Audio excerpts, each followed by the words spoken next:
What's up, Pinas? Yun nga, at nandito tayo ngayon sa Banawe, Quezon City at itatry natin itong Kimpo Tea House. At dito na rin kami magsa-celebrate ng kaarawan ng aking father dear.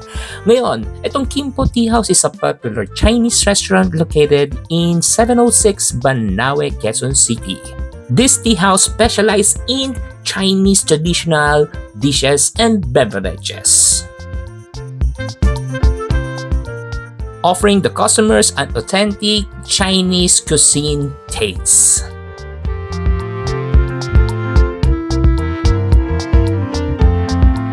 What's up, Pinas?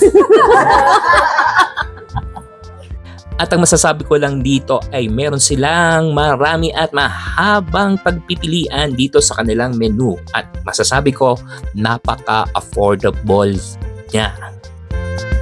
At yun nga, Kapinas, hindi man siya ganun ka-modern yung place niya, pero maganda at cozy. Homey vibe nga, ayun nga masasabi natin.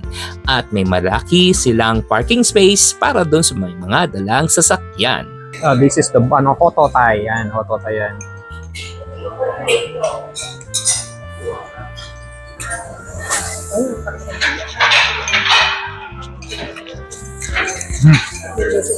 Stop. This is the Pancit Canton. Mamasa-masa siya. Yan. Tikman natin. Wow. Umami. Tama-tama yung blend. Masarap. Hindi overpowering. Wow. Ano yung Shanghai nila? Oh. Mas mataba pa sa daliri. Ayan o. Natikim na ako dati ng ganito. Yung isang Chinese friend ko, ganito sila mag-Shanghai. Ganito sila mag-Shanghai. Kasing taba ng... Yan, mas mataba pa sa daliri. Bango.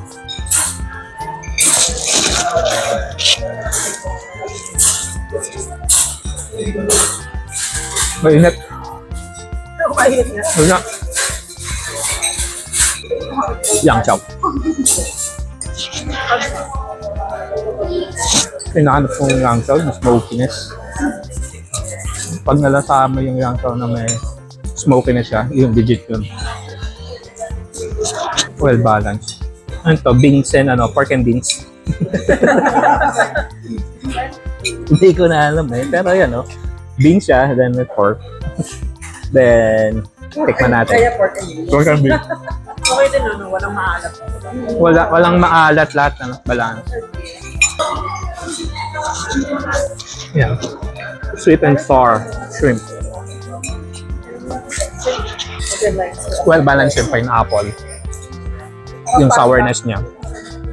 Hindi overpowering din. Talagang lahat pantay yung lasa.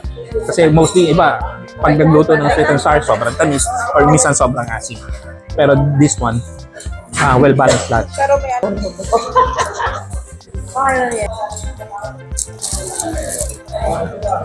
I mean, hindi siya mamantika lahat Lahat well blend and balanced lahat ng lasa. Masarap. So, Kapilas, we're here at Kimpo Tea House. Dito siya sa may Banawe, Quezon City. So, yun nga. Yung food niya is, sabi ko, well balanced lahat ng lasa.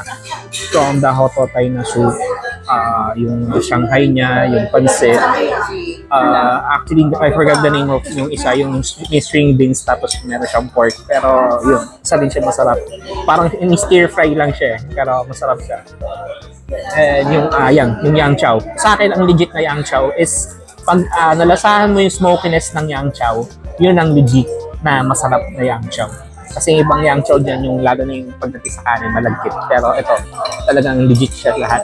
So, well balanced at masarap siya dito. I-try nyo na yung Kimpo.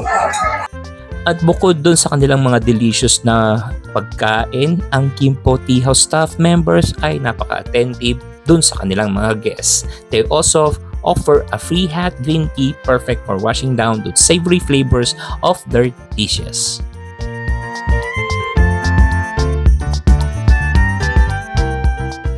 Overall, Kimpo Tea House is a great place to go for authentic and affordable Chinese food. So ano, hinihintay pa natin, Kapinas? Try na natin dito sa Kimpo Tea House. Mura na at masarap pa ang kanilang pagkain. Peace out, Pinas!